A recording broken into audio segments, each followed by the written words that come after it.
네, 여러분 안녕하세요. 오후의 경제수다 저는 이하림입니다. 네, 안녕하세요. 4월의 마지막 화요일에 인사드리는 오수다의 김지연입니다.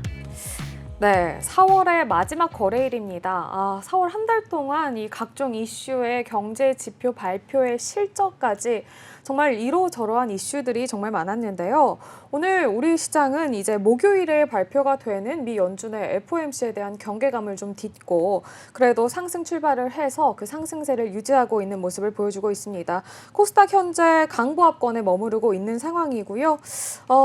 코스피 역시 지금 마찬가지로 강보합권 보이고 있습니다. 이 통상 5월은 이 주식시장에서 셀인 메이라는 격언이 있는 만큼 그 어느 때보다 기업의 펀더멘탈에 좀 집중을 해보셔야 하는 그런 달입니다.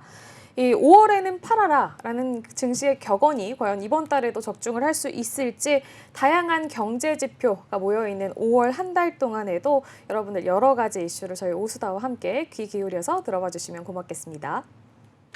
네, 4월의 마지막 거래일 우리 증시는 뉴욕 시장의 이 활기를 그대로 이어받고 있었는데요. 특히 테슬라의 주가가 15% 급등한 영향으로 이 국내 2차 전지 관련주들이 상승세를 보이는 오전장이었습니다.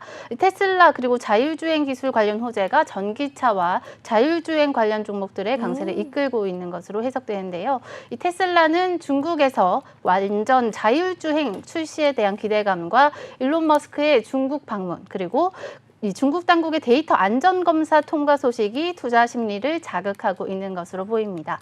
이 영향으로 우리 시장에서도 자율주행주, 라닉스, 인포뱅크 그리고 퓨런티어까지 관련주들이 좀 자율주행하듯이 상승하고 있었고요. 그리고 자율주행 기술의 관련 발전 움직임이 앞으로 시장에서 주요 투자 포인트가 될 것이란 전망입니다. 그동안 국내 2차 전지 업체들 계속되는 수요 부진으로 실적 하락세 겪고 있었는데요. 이 국내 2차 전지 관련주는 테슬라발 호재에도 불구하고 오늘 우리 시장에서 흐름이 좋지는 않습니다. 이 증권가에선 2차 전지 관련 업종들이 반등하려면 이 개별 기업들의 실적이 중요하다는 분석을 내놨는데요. 다시 한번 순환매의 중심에 2차 전지가 설 수 있을지 오수다와 함께 주목해 보시기 바랍니다. 네, 오늘 오수다에서는 편지 기자와 함께 이모저모 여러 가지 이슈들 모아보는 모이슈 시간, 그리고 화요일마다 만나는 방송인 최미규 씨와 함께하는 이 또 즐거운 대중문화 소식들이 준비가 되어 있습니다. 또 한 번의 흥행몰이를 이어가고 있는 화제의 영화 범죄도시 4에 대한 이야기가 준비가 되어 있고요. 우리 문화계를 이끄는 한국문화예술단체 총연합회 업무 그리고 새로 취임한 회장과 관련된 이야기까지 모아서 들어보도록 하겠습니다. 네, 또 마감 시간 전에 준비되어 있는 주식시장의 특징적인 흐름 분석도 준비되어 있으니까요. 끝까지 채널 고정해 주시기 바랍니다. 저희 방송에서 제공하는 정보는 주식에 대한 가치 판단이나 그리고 상승, 하락을 보장하지 않는다는 점도 알려드립니다. 네, 그럼 오후의 경제수다 오수다 지금 바로 한번 시작해 보겠습니다. 먼저 시장 상황부터 한번 훑고 가시죠. 기안 캐스터 나와주세요. 네, 시황센터입니다. 국내 증시 상황 살펴보도록 하겠습니다. 오늘은 4월의 마지막 날인데요. 이번 주 가장 중요한 일정은 FOMC겠죠. FOMC 결과는 금리 동결로 이어지는 가운데 파월 의장이 매파적인 발언을 다시 쏟아낼지 아니면 조금은 덜 매파적인 발언을 해서 상승 견인할지 기추가 주목됩니다. 금리 결정 전에 우리 증시 상황 살펴보도록 하겠습니다. 먼저 코스피 코스닥 지수 살펴보도록 하겠습니다. 코스피 지수 지금 0.64% 상승한 2,704선으로 지금 거래가 되고 있는 모습인데요. 장 초반에 2,710선까지 가다가 지금도 상승하는 모습 보이고 있습니다. 코스닥 지수도 살펴보도록 하겠습니다. 0.25% 상승한 871선으로 지금 거래가 되고 있는데요. 개장 초반에 875선까지 올라가다가 또 하락세 상승세 벌어가면서 일단은 871선으로 거래가 되고 있는 모습입니다. 이어서 코스피 코스닥 수급 상황도 살펴보도록 하겠습니다. 먼저 코스피 수급 상황 살펴보겠습니다. 어제도 장처럼 기관과 외국인 쌍그리 매수세를 보이고 있는데요. 외국인이 2,258억 원 매수세를 보이고 있습니다. 외국인은 3거래일 급등한 모습으로 연속 순매수 행진을 달려나가고 있습니다. 이어서 코스닥 수급 상황도 살펴보도록 하겠습니다. 기관과 외국인은 동반 매도세 보이고 있고요. 개인은 홀로 2,019억 원 매수이 보이고 있습니다. 이어서 코스피 시가총액 1위부터 5위 종목까지 살펴보도록 하겠습니다. 삼성전자를 보시면 1.43% 상승한 77,800원에 지금 거래가 되고 있는 모습인데요. 삼성전자는 실적 발표와 함께 77,800원으로 급등한 모습 보이고 있습니다. 또 미증시에서는 테슬라가 급등을 하고 있는데 이와 관련해서 2차 관련주들도 급등을 하면서 LG 에너지 솔루션 2.38% 상승한 38만 7,500원에 거래가 되고 있는 모습입니다. 코스닥 시가총액 1위부터 5위까지도 살펴보도록 하겠습니다. 먼저 혼조세 나타내고 있는데요. HLB 11만 1,900원에 2.29% 상승한 모습 보이고요. 에코프로는 0.47% 상승한 10만 6,500원에 거래가 되고 있습니다. 엔캠은 3.85% 하락한 28만 7,500원에 거래가 되고 있는 상황입니다. 지금까지 시장센터였습니다. 네, 잘 들어봤습니다. 자세한 시장의 상황은 저희 마감 후에 한 번 더 짚어보는 걸로 할게요. 그럼 저희는 다음 코너로 넘어가 보도록 하겠습니다. 자, 오늘도 편재 기자와 함께하는 모이슈 시간 준비가 되어 있습니다. 기자님 한번 모셔보도록 할게요. 편재 기자님 어서 오세요. 네, 안녕하세요. 네, 오늘은 또 어떤 이슈들 준비를 해주셨을지 궁금한데요. 첫 번째 이슈부터 함께 만나보시죠. 네, 어제 오후 2시에 있었던 영수회담 이야기를 빼놓을 수가 없겠습니다. 이 회담 결과는 과연 어떻게 나왔는지, 양측 반응은 또 어땠는지 들어보도록 할게요. 윤석열 대통령과 이재명 대표의 바야흐로 첫 회담이었습니다. 정말 많은 이야기가 오고 갔을 것 같은데 회담 결과 그리고 각자의 입장에 대해서 좀 어떻게 이야기를 하고 있는지 설명을 해주시죠. 네, 이번 회담에서는 의료개혁과 민생 지원 등이 주요 회담의 주제로 떠올랐습니다. 결과부터 먼저 말씀드리면 의료개혁 빼고는 대부분의 내용이 합의에 이르지 못하고 헤어졌다고 합니다. 특히 민생지원금의 지급과 그 연금 개혁에 대한 입장 차이가 분명하게 갈렸었는데요. 분명하게 갈렸습니다. 입장 차이가 상당히 컸다고 합니다. 그러면은 회담에서 굉장히 여러 이야기가 오고 갔다고 하는데 그 중에서도 좀 핵심 내용은 뭐가 있었나요? 네, 회담에서는 민주당은 전 국민에게 민생 지원금을 지급하자는 방안을 제시했지만 대통령은 어려운 분들을 중심으로 선별 지원을 하는 것이 좋겠다고 언급했습니다. 이를 통해 양측의 입장 차이가 극명히 드러났습니다. 또한 연금 개혁에 대해서도 윤 대통령은 21대 국회에서 처리하기가 어려우니까 22대 국회에서 다시 논의해야 한다는 입장을 밝히기도 했습니다. 예상을 하고 계신 국민분들도 굉장히 많이 계셨겠지만 민주당과 이 대통령의 입장 차이가 상당히 큰 상황입니다. 향후 이 조율이 어떻게 좀 이루어질까요?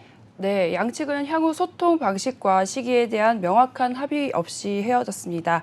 강대강 대치가 지속될 것에 무게가 실린다는 중론입니다. 또 대통령은 민생 문제 해결을 위해 여야정 협의체를 또 제안을 했었지만 민주당은 이를 거부하고 국회를 활용하자고 제안하기도 했습니다. 네, 아무래도 첫 영수회담인 만큼 모든 부분에 있어서 합치가 이루어지기는 좀 힘들지 않았나 싶습니다. 앞으로도 이 여러 가지 방안들이 좀 등장을 할 예정이고 이 논의에 대한 조율이 계속해서 이루어진다고 하니까요. 이 과정들도 좀 지켜봐 주셔야겠습니다. 자, 그럼 저희는 다음 이슈로 넘어가 보도록 할게요. 네, 두 번째 이슈입니다. 공정거래위원회가 이동통신 3사에 대한 번호 이동 담합 의혹을 조사했습니다. 그 결과 무려 3조 원에서 4조 원에 달하는 과징금을 부과할 것으로 추산된다는 발표가 나왔는데요. 이 해당 과징금 규모는 이동통신업계에 상당한 영향을 미칠 전망입니다. 네, 판매 장려금은 이 통사가 유통망의 휴대폰 판매를 독려하기 위해서 대리점과 판매점에 지급하는 리베이트입니다. 방통위는 휴대폰당 30만 원이 넘어가는 판매 장려금을 이용자에 대한 불법 지원금으로 전용돼 과열 경쟁을 유발할 소지가 있다고 보고 가이드라인 형태로 규제하고 있었습니다. 방통위원회가 공정거래위원회에 이동통신사의 판매 장려금 가이드라인 준수는 담합이 아니다. 그리고 이건 정당한 법 실천이라는 입장을 표시했었습니다. 공정위의 이동통신사 담합 제재의 움직임에 사실상 전면 반대한 적이 있었는데요. 부처 간 규제 권한 갈등이 포착되는 가운데 시장 가치에 입각해 정부와 국회 차원의 명확한 교통 정리와 조정의 필요성이 작년에 한번 제기된 적이 있었습니다. 통신 3사는 해당 의혹에 대한 심사 보고서에 대한 의견서를 또 준비 중에 있고요. 심사관은 과징금 규모를 구체적으로 명시는 하지 않았습니다. 하지만 이번 사건에서 번호 이동의 상황반 운영 기간 동안 발생한 매출 전체를 관련 매출로 집계한 것으로 알려졌습니다. 이에 따라 최소 3조 원에서 최대 4조 원의 과징금이 부과될 것으로 예상하고 있습니다. 이 3조 원에서 4조 원에 대한 이 과징금 초기 추산치인데요. 이 과거 해운 담합 사건에서 이 과징금이 부과됐다가 상당히 나중에 축소된 사례가 있습니다. 그렇다면 이번에도 통신 3사에 대한 이 과징금이 축소될 가능성이 있다는 건가요? 네, 맞습니다. 통신사들은 이번 사건이 경쟁행위라는 입장을 주장하고 있습니다. 그리고 이번 사건이 통신업계 전반에 미치는 영향이 무척이나 크다고 지금 주장하고 우려되고 있는 상황인데요. 특히 수조 원대의 과징금이 현실화가 된다면 통신업계는 적자를 모면하지 못할 상황으로 우려되고 있습니다. 네, 공정위의 제재 수준이 최종 결정되기까지는 여러 가지 법적 그리고 정책적인 이런 절차적인 과정을 거쳐야 하는데요. 이에 대한 공정위의 입장은 어떻습니까? 네, 공정거래위원회는 보도자료를 통해 이동통신 3사의 담합 사건에 대해 법 위반 여부와 법의 그리고 제재 수준 등은 전원회의를 통해 최종 결정될 것이라고 밝혔습니다.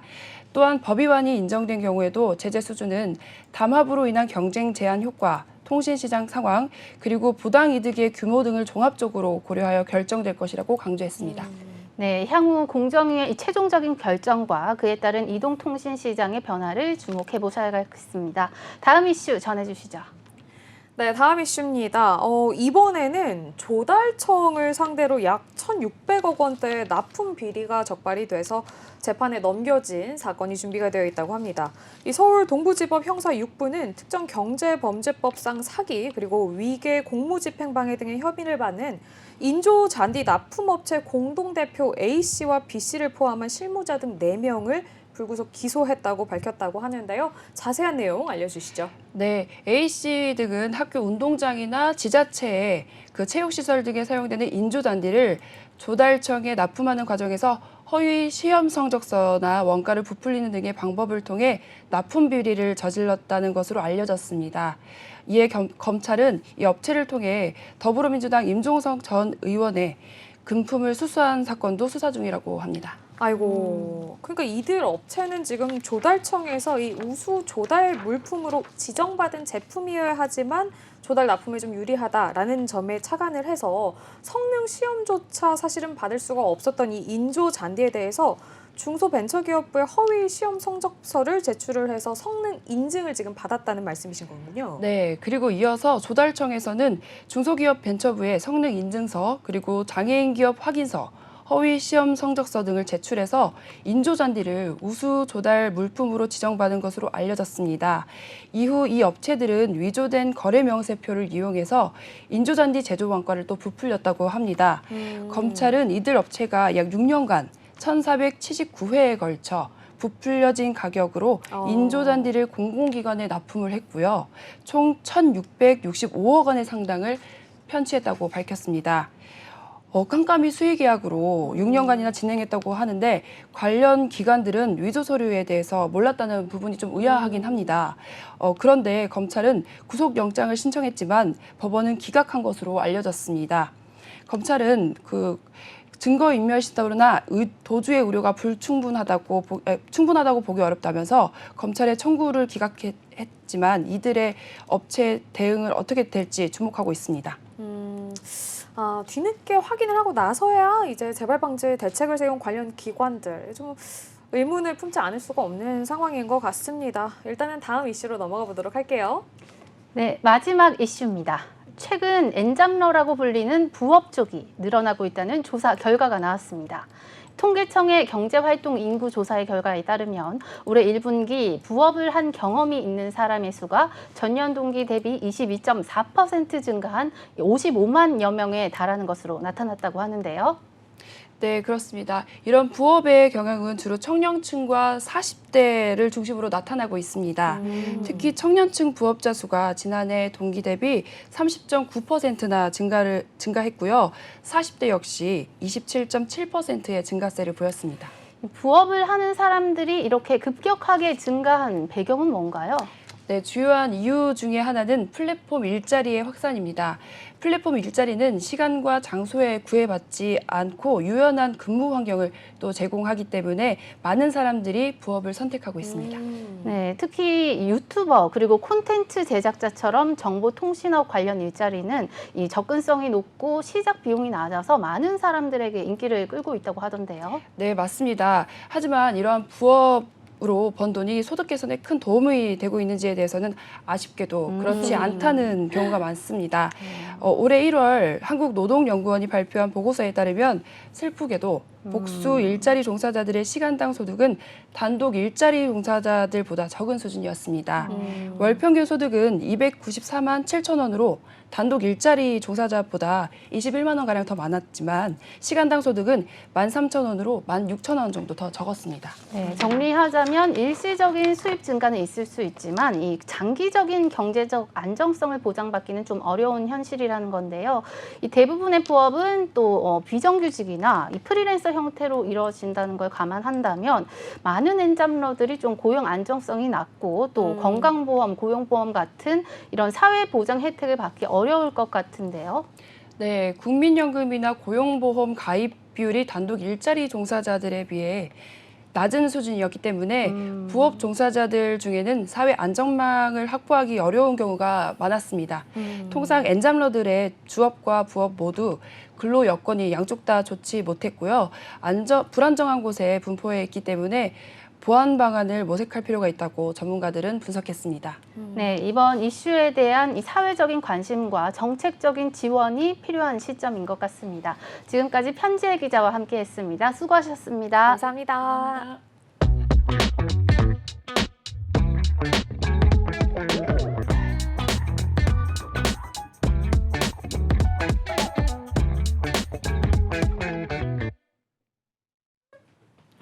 네, 현재 시각은 3시 18분을 지나고 있습니다. 오늘도 우리 장 마감까지 12분 정도 남아있는 상황인데요. 오늘 우리 오전장, 오후장 흐름이 어땠는지 한 번 더 짚어보고 과연 그중에서 주목할 만한 섹터에는 무엇이 있었는지 면밀히 한번 분석해보는 시간을 갖도록 하겠습니다. 오늘 장에서는 아무래도 이 테슬라 그리고 자율주행 이야기를 빼놓을 수가 없을 것 같은데요. 네, 맞습니다. 이 테슬라가 오늘 다시 한번 불사조처럼 부활하면서 시장의 건재함을 자랑했습니다. 일론 머스크의 깜짝 중국 방문 소식에 힘입어서 테슬라는 15%나 급등을 기록했는데요. 이러면서 투자 심리에 활력을 불어넣었습니다.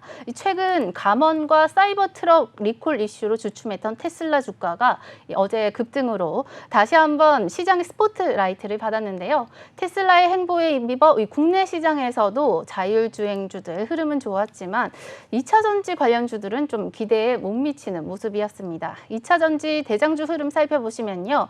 우선 에코프로 주가 살펴보시면 지금 0.38% 오르면서 좀 강보합권에 있고요.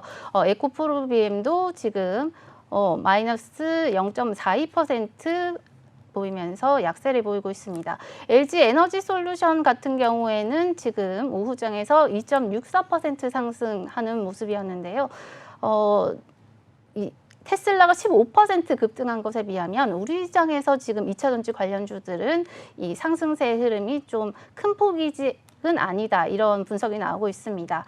또 주요 2차 전지 관련 기업들은 유럽의 더딘 수요 회복과 메탈 가격 하락으로 인해서 실적 부진이 예상되면서 증권가에서는 목표가를 좀 하향 조정하기도 했는데요.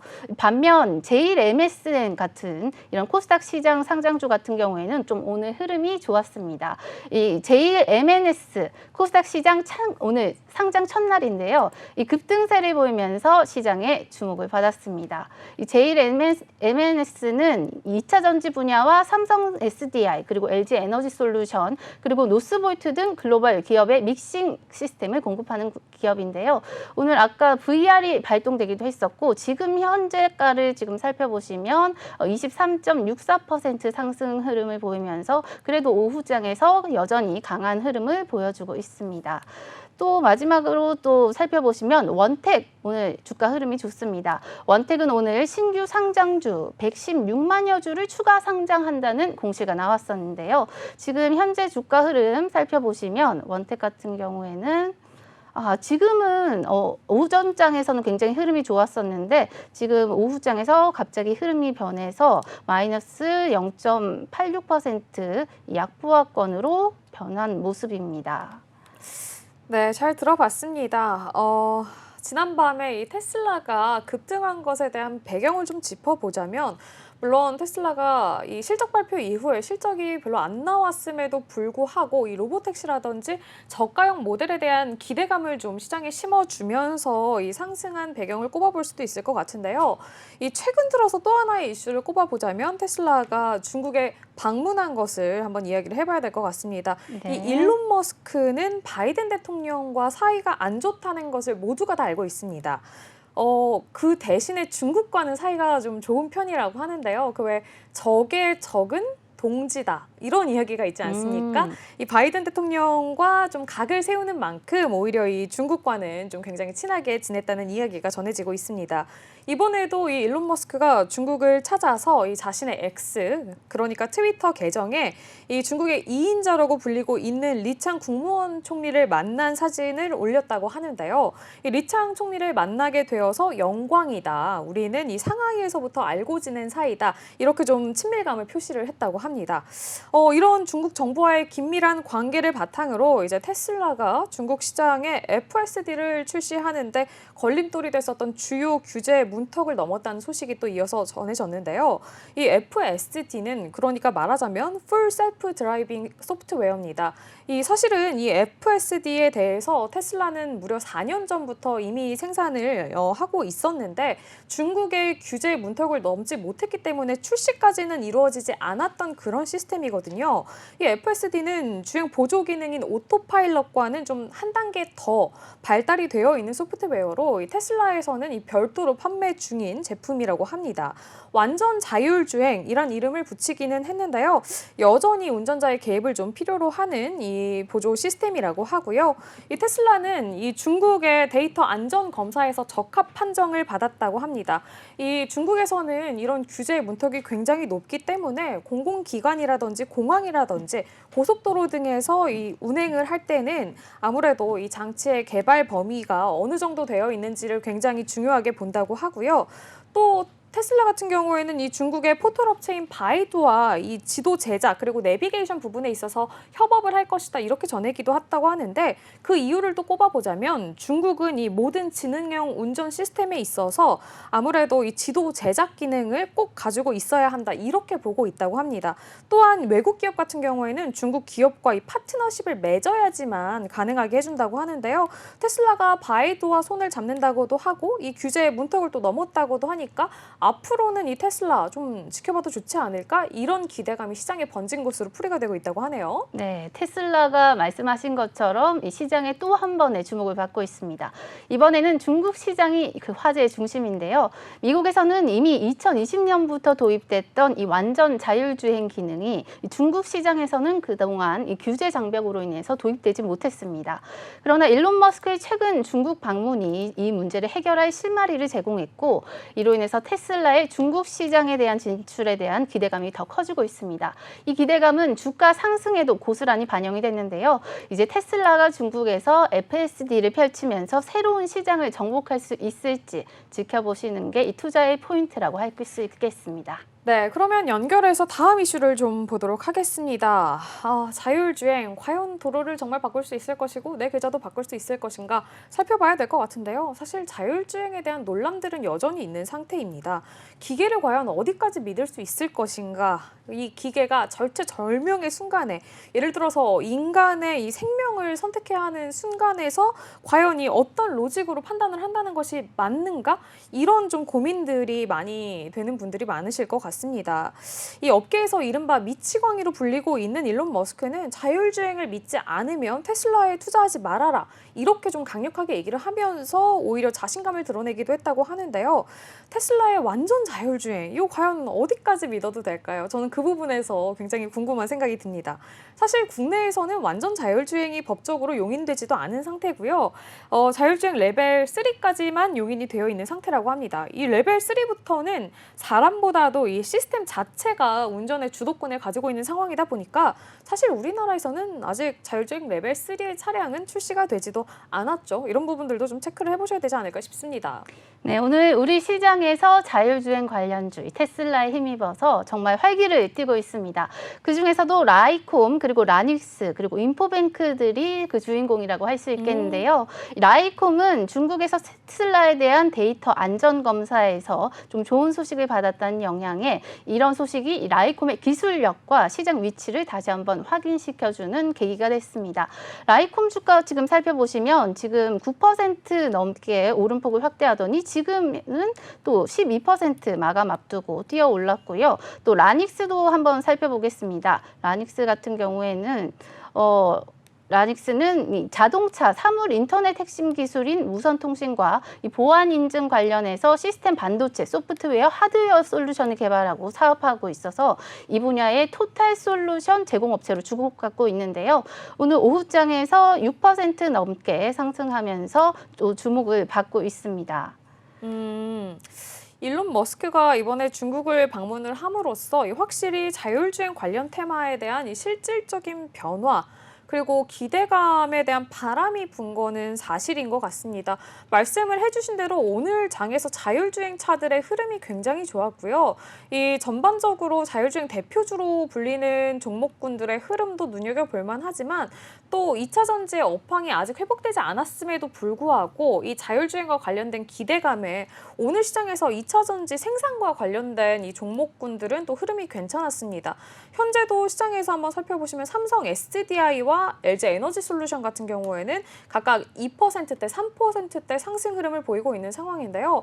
특히나 LG 엔솔 같은 경우에는 얼마 전에 이 2차 전지의 업황에 대한 회복이 좀 느릴 것이다 이렇게 이야기를 하면서 투자를 축소하겠다 이런 이야기까지 좀 했는데도 불구하고 오늘 시장에서 그래도 빨간불 켜면서 움직임을 이어가고 있는 것은 이런 부분에 좀 영향을 받았다 보셔야 될 것 같습니다.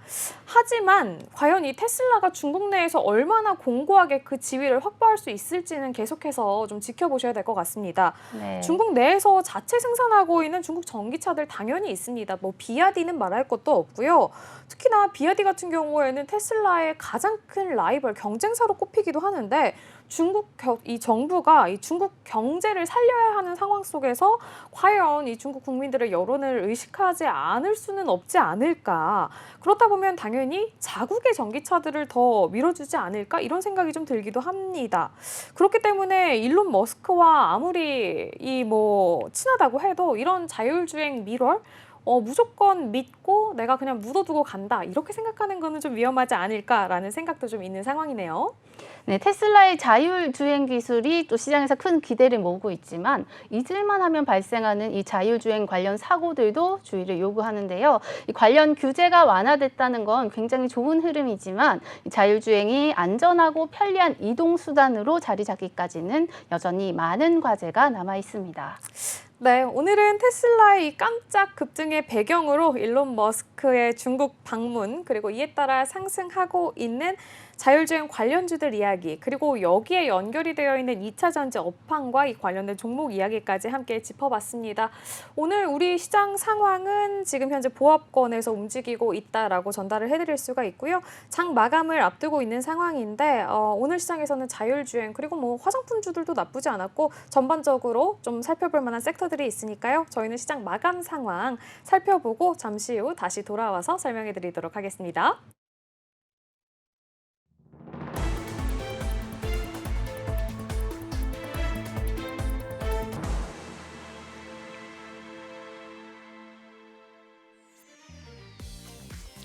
네, 시황센터입니다. 장이 마쳤습니다. 마감 시황 알아보도록 하겠습니다. 먼저 코스피, 코스닥 지수부터 알아보도록 하겠습니다. 마감 시황 또 코스피 2694선에서 장이 마쳤는데요. 0.25% 상승하면서 2710선까지 올라갔지만 아쉽게도 좀 떨어지면서 2694선으로 장이 마감이 됐습니다. 코스닥 상황 살펴보도록 하겠습니다. 0.11% 하락한 868선으로 하락 마감했는데요. 빨간불 키면서 어떻게 될지 결과가 초래를 했었는데 코스닥 파란불 키면서 장을 마감했습니다. 이어서 코스피, 코스닥 수급 상황도 알아보도록 하겠습니다. 먼저 코스피 수급 상황 알아봅니다. 기관과 외국인 동반 매도세 보이고 있고요. 개인은 홀로 5,210억 원 물량을 덜어내는 모습입니다. 코스피는 다수의 이벤트 가운데 외국인 수급이 유입이 되는 상황으로 보이는데요. 상승된 모습을 보이고 있습니다. 이어서 코스닥 수급 상황도 살펴보도록 하겠습니다. 코스닥 기관과 외국인 동반 매도세 보이고 있고요. 개인 1,992억 원 매수의 보이고 있습니다. 이어서 시가총액 상위 종목들도 보시겠습니다. 이어서 코스피 시가총액 1위부터 5위까지인데요. 삼성전자는 5분기 흑자 전환 소식에 1.04% 상승한 77,500원에 문을 닫았습니다. 이어서 LG 에너지솔루션 2.77% 상승한 38만 9천 원으로 상승 마감되는 모습 보일 수가 있겠습니다. 이어서 코스닥 시가총액 1위부터 5위도 보시겠습니다.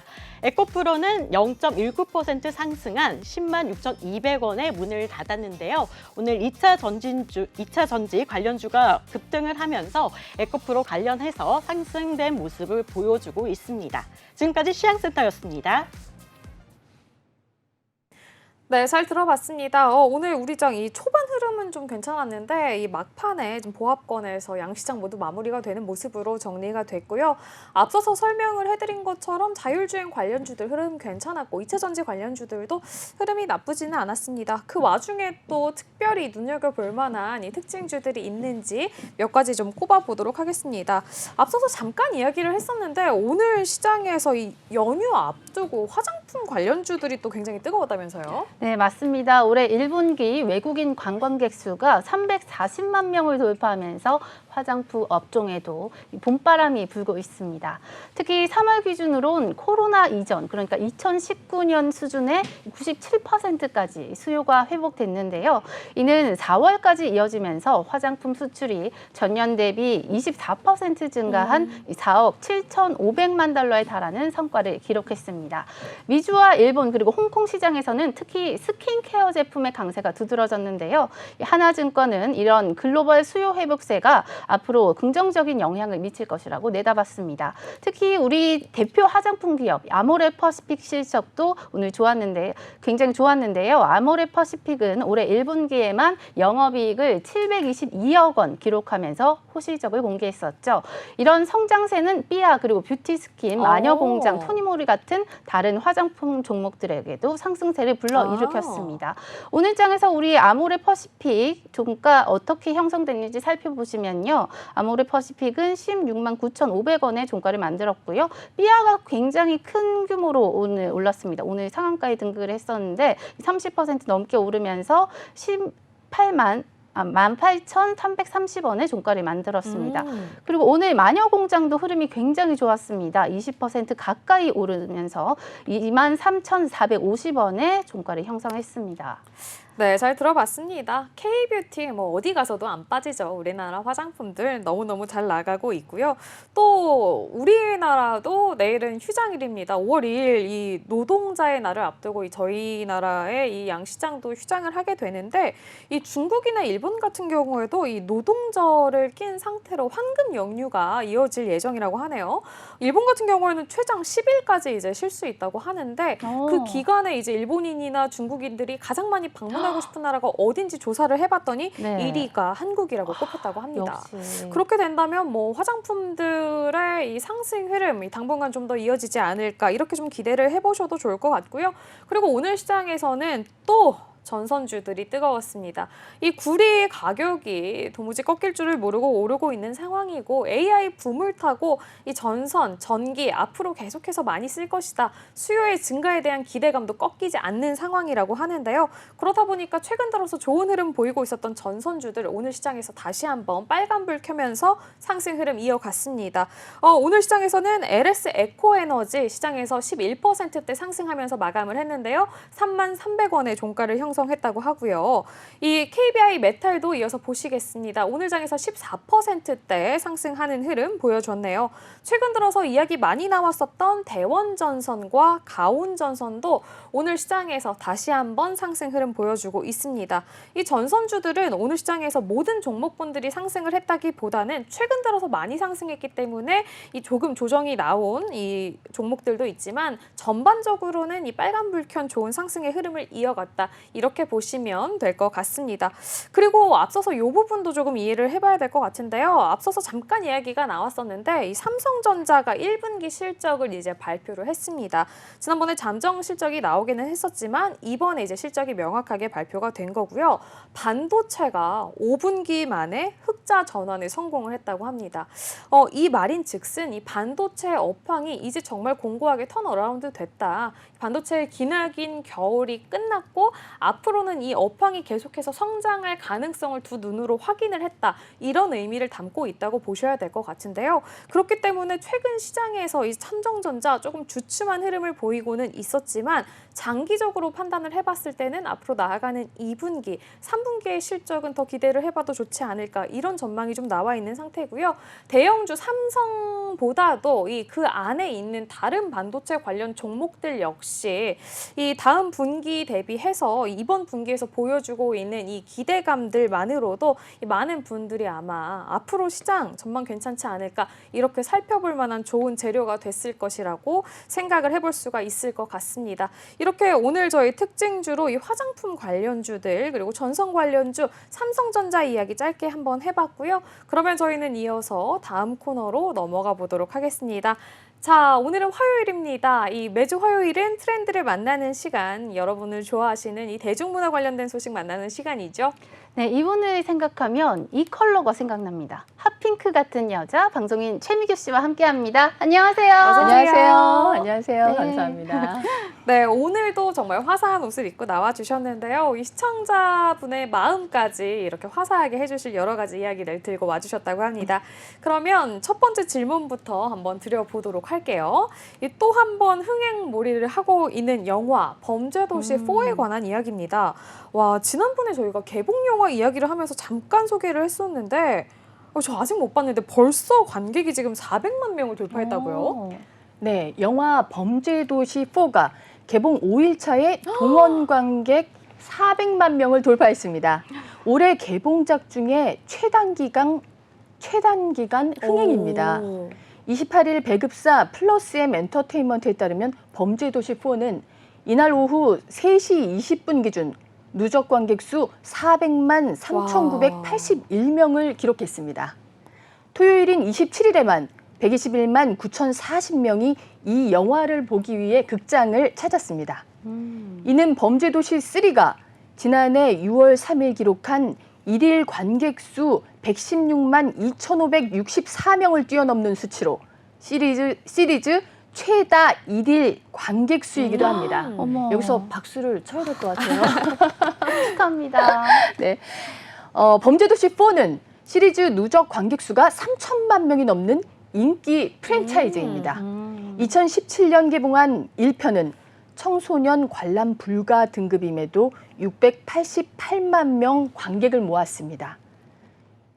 2022년에 제작된 2편 그리고 2023년에 개봉한 3편이 각각 1,269만 명, 1,068만 명을 동원하며 쌍천만 기록을 세웠습니다. 어머, 이렇게 흥행 속도만 보면 파묘보다도 더 빠른데요. 이렇게 범죄도시 4가 단기간에 관객들에게 사랑을 받는 이유 뭐라고 생각하시나요? 네, 계속되는 놀라운 흥행 기록에는 실 관람객들의 호평으로 이뤄진 개봉 이후 관객 실제 입소문 흥행이 크게 작용한 걸로 보이고요. 오랜만에 극장에서 깔깔거리면서 웃었음. 배우들 다들 연기 살벌하게 하네. 그래서 더 몰입했다. 개인적으로 이번 편이 시리즈 중에 제일 재밌었다 등 뜨거운 호평에 힘입어 꺾이지 않는 흥행 기세를 이어갈 것을 예고하고 있습니다. 굉장히 재밌게 본 관객분들이 많이 계신 것 같은데요. 그런데 과연 이번에도 또 1000만까지 갈까? 이런 물음표에는 의견이 갈린다고 하던데요. 네, 앞서 전했던 것처럼 무조건 좋은 영화평만 있는 것은 아닙니다. 범죄도시는 2, 3, 4편이 모두 코로나 이후 일일 관객 수 100만 기록을 넘기는 유일한 작품 시리즈가 됐습니다. 하지만 3편과 비교하면 4편에서 관객 수 감소 추이가 다소 빠른 게 읽힙니다. 영화를 본 관객들이 점수를 매기는 멀티플렉스 CGV 에그지수를 보면 3편 때는 개봉 직후 96%에 달했지만 4편은 92%를 받았습니다. 재밌지만 아쉽기도 해요. 1, 2편을 뛰어넘진 못했다. 후속작도 잘 될 거라 기대가 안 되는 작품. 전편과 비슷한 스토리, 늘 같은 스토리여서 아쉽다 등 아쉽다는 반응이 많고 네이버에서의 평점은 7.65입니다. 하지만 마동석의 저력, 또 시원하고 통쾌하다는 입소문이 또 하나의 1000만 영화를 탄생시킬지는 아직 더 두고 봐야 될 것 같습니다. 그렇군요. 그런 가운데 이 범죄도시 4의 스크린 독과점 문제가 또 이슈로 지적되다고 하다는데요. 네, 범죄도시 4는 개봉 첫날인 24일부터 5일 차인 일평균 81% 넘는 상영 점유율을 기록했습니다. 상영 점유율이란 일일 전체 상영 횟수 중에 특정 영화가 차지하는 상영 횟수의 비율을 말합니다. 하루 극장에 걸리는 영화 10편 중 최소 8편은 범죄도시 4가 걸린다는 뜻입니다.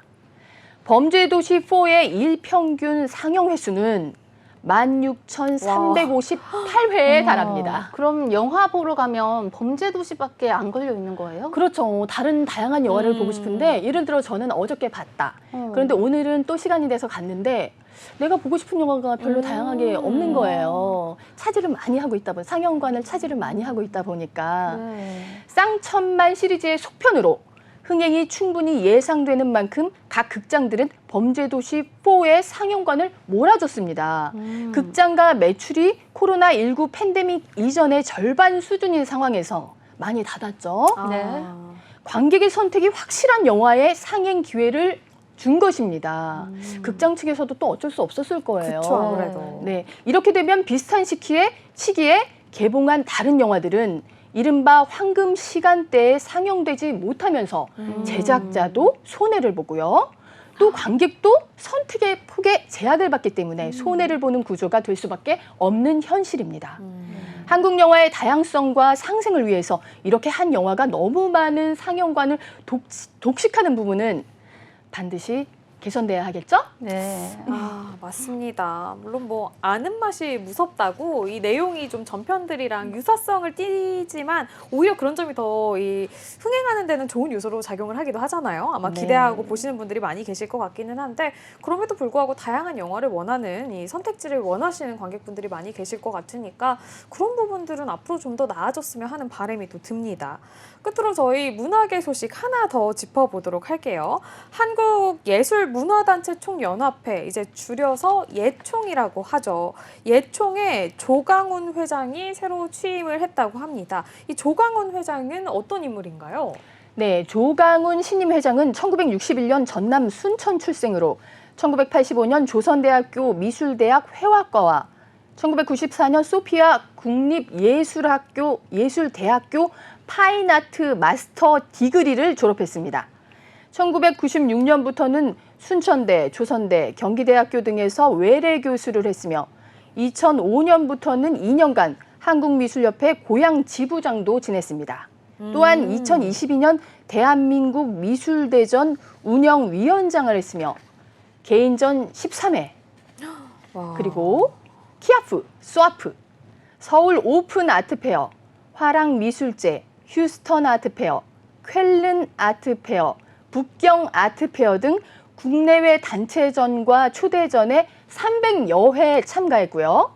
한국 현대미술 대상전 대상 수상과 문화체육관광부 장관상을 수상한 정통 미술인입니다.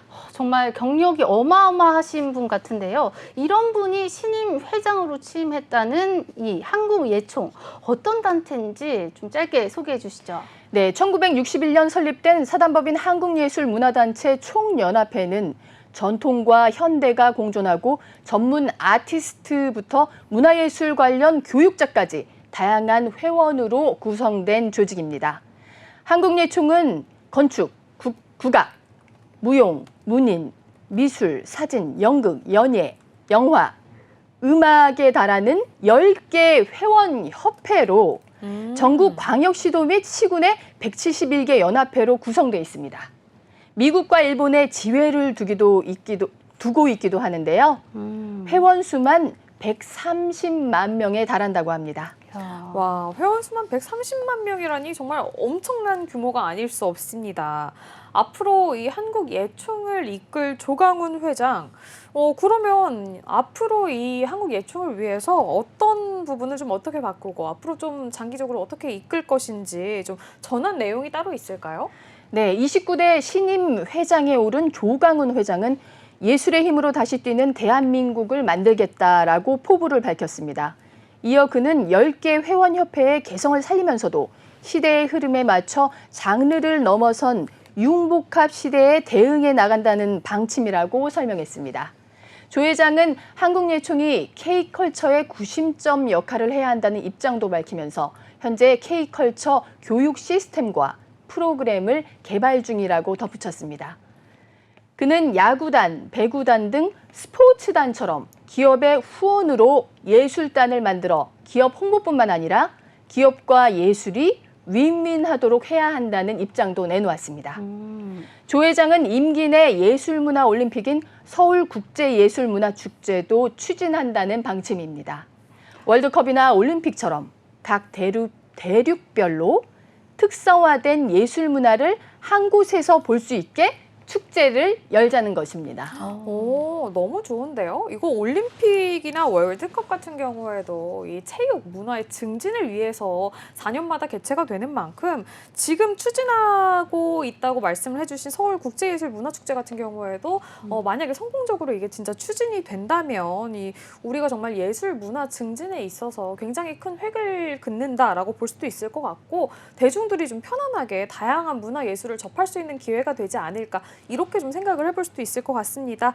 네, 오늘은 저희 영화 범죄도시4의 흥행 소식 그리고 한국예총의 신임 회장에 대한 이야기까지 함께 만나봤습니다. 네, 오늘도 저희와 함께 해주신 방송인 최미교 씨 보내드리기 싫지만 이제 보내드리겠습니다. 감사합니다. 감사합니다. 네, 감사합니다. 네, 오늘 저희가 준비한 오후의 경제수다, 오수다, 오늘 저희가 준비한 내용은 여기까지입니다. 네, 오늘 4월의 마지막 거래일이었는데요. 시장 마감 상황 다시 한번 짚어드리도록 하겠습니다. 오늘 지난밤 테슬라발 미국 증시 훈풍에 우리 증시 오전장에서는 굉장히 흐름이 좀 좋았었는데요. 코스피 지수가 10거래일 만에 장중 2,700선을 탈환하기도 했습니다. 하지만 오후장 들어서 이 탈환의 폭이 좀 점차 줄어들면서 마감은 좀 아쉽게 마감을 했는데요. 코스피 같은 경우에는 2,692선에서 마감을 했고 그리고 코스닥은 869선에서 마감을 했습니다. 그리고 코스피, 코스닥 그리고 수급 상황 살펴보시면 코스피에서는 외국인과 기관이 이 지수에서 그나마 상승을 좀 이끌었고요. 이 코스닥에서는 개인의 매수했지만 외국인과 기관이 이 매도세를 막지 못한 모습이었습니다. 특히 오늘 같은 경우에는 2차 전지 관련주들 그리고 자율주행 관련주들이 좀 이슈였고요. 또 주요 기업들이 1분기 호실적을 기록한 점이 그나마 좀 지수 상승을 견인한 것으로 풀이됐습니다. 이 4월 마지막 거래일을 마감하면서 세린 메이라는 우리 증시의 오래된 격언을 한번 생각해 보게 되는데요. 이 세린 메이 앤 고어웨이는 미국 증시에서 이 여름 시장에 굉장히 변동성이 많기 때문에 여름 전 휴가 시즌 전에 5월에 여러분들의 포트폴리오를 한번 점검해라 이런 뜻입니다. 5월 앞두고 우리 이번 시장에서 어떻게 포트폴리오를 한번 점검을 해봐야 될지 여러분들께도 이번 시간이 좀 좋은 시간이었길 한번 기대를 해봅니다. 5월에 여러분에게 또 다른 기회를 좀 제공해 줄 수 있길 바라면서 오수다도 5월에 더 힘내서 여러분들 위해서 도움되는 경제 뉴스만 전해드리도록 하겠습니다. 네, 저희 내일은 휴장이고요. 내일 모레 목요일에는 시장에도 가깝고 유익한 경제 이슈들 챙겨서 돌아오도록 하겠습니다. 저희 방송 다시 보기는 언제나 네이버와 유튜브 채널을 통해 가능하다는 점도 기억을 해주시고요. 저희가 방송에서 제공해드리는 투자 정보는 여러분들을 위한 조언일 뿐 주식의 가치, 상승과 하락에 대해서는 보장하지 않습니다. 그럼 저희는 내일 하루 쉬고 내일 모레 목요일 오후 3시에 오수다에서 다시 만나요. 안녕!